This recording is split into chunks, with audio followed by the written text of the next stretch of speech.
nabonye byinshi kandi nabonye byinshi. Kaze neza ku Ijwi Rishya TV hano muri Australia, ni channel rero yanyu mukurikiranira kuri YouTube. Rero nkabana nabasaba gukomeza kutwereka ko mukunda ibiganiro byacu. Ni benshi mumaje gukora subscribe, mwatweretse yuko mwakunze ibiganiro byacu.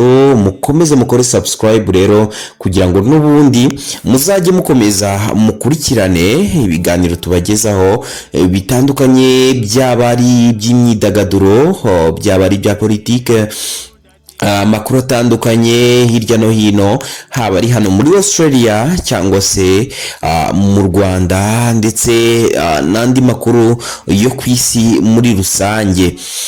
Kandi rero mukaba munazi yuko tubagezaho n'izindi content cyangwa se n'ubundi bumenyi bushobora kuba bwabafasha kugira ngo mukomeze kugenda mugira icyo mwiyungura mu buzima bwa buri munsi. Ni kuri channel yanyu rero Ijwi Rishya TV, aho muzajya mudukurikira mu buryo butandukanye, ariko muri ubwo buryo burimo kuba mwadukurikiranira hano kuri channel ya YouTube ya Ijwi Rishya TV, niho muzajya mukurikiranira ibiganiro byacu.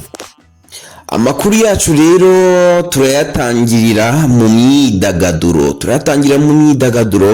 Aho abakunzi b'umuziki nyarwanda basanzwe bakunda injyana gakondo bahuriye muri BK Arena mu gitaramo twa Jeffes cyabaye mu rwego rwo kwibuka ibigwi n'amateka ya Ivan Buravan witabye Imana muri 2022 azize kanseri y'imindura. Iki gitaramo rero cyabimburiwe n'igikorwa cyo gupima kanseri abitabiriye, hamwe no kugurisha imyambaro iriho amafoto ya Buravan. Iki gitaramo cyatangiye navuga ko cyatangiye saa 2 z'umugoroba, aho cyateguwe na Ivan Buravan Foundation cyangwa se Y Foundation hamwe n'abandi bafatanyabikorwa, hagamijwe gushyira mu bikorwa inzozi za Buravan zo gukorera igitaramo muri BK Arena.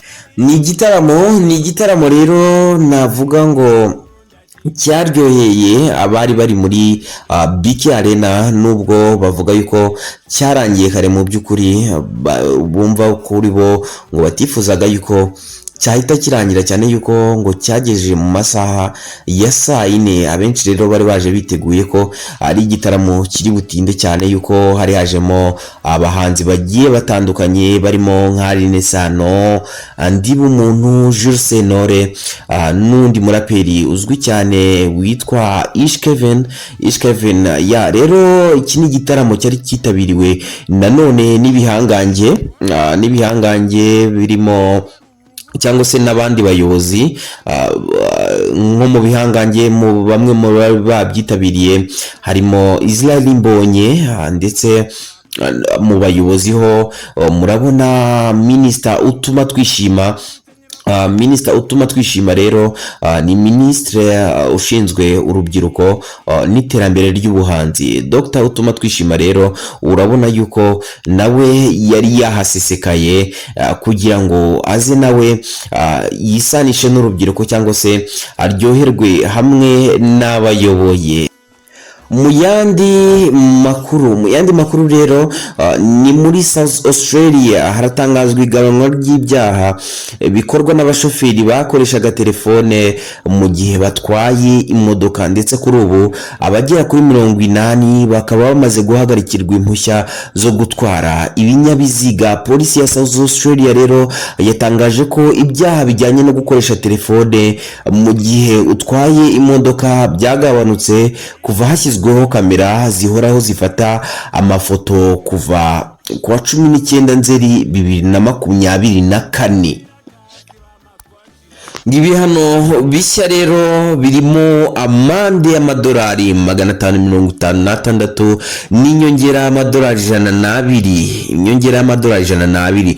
ngo nubwo rero habayeho igihe cyo kwigisha abantu, aho ngo amabarwa yohererejwe y'integuza ku bantu batwara ibinyabiziga ngo ayo mabaruwa yageraga ku bihumbi 68 ngo abantu batwara ibinyabiziga bakomeje kugenda ngo basuzugura ayo mategeko bikabaviramo ibihano birimo no gucibwa amafaranga ku barenze amategeko.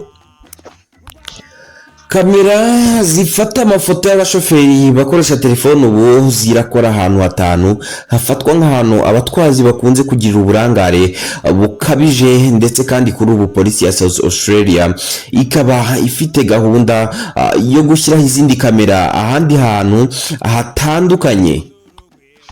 Ubu rero abayobozi barateganya gukusanya ayarenga miliyoni y'amande bitarenze umwaka wa 2024 mu rwego rwo gukaza amategeko arebana n'itwarwa ry'ibinyabiziga ashingiye ku kugabanya impanuka za hato na hato. Mu yandi makuru rero, Perezida Kagame wari umaze imyaka 2 ayobora Commonwealth yifurije ishyari n'ihirwe Minisitiri w'Intebe wa Samoa uwo bita Fiame Naome Matafa wamusimbuye kuri uwo mwanya, haramwizeza ubufatanye mu nyungu z'ibihugu byose bihurira muri uwo muryango. Perezida Kagame rero yashoje uruzinduko rwe muri Samoa tariki ya 26 Ukwakira 2024, aho yashimiye abaturage b'icyo gihugu ku bw'urugwiro bamwakiranye. Mu rugendo rwe rero Perezida Kagame yahuye n'abayobozi batandukanye barimo Minisitiri w'Intebe wa Samoa, Minisitiri w'Intebe wa Antigua and Barbuda na Minisitiri w'Intebe wa Papua Nouvelle Guinea mu rwego rwo gushimangira umubano w'u Rwanda n'ibyo bihugu.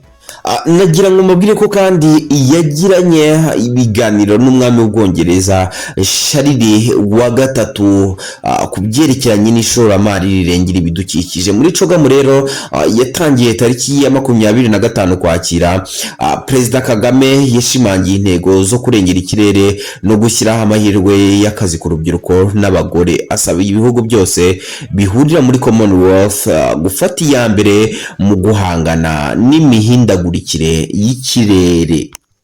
Amakuru yacu rero naha tuyasoreje. Mwari kumwe na Mugenzi Paiko hano muri Australia.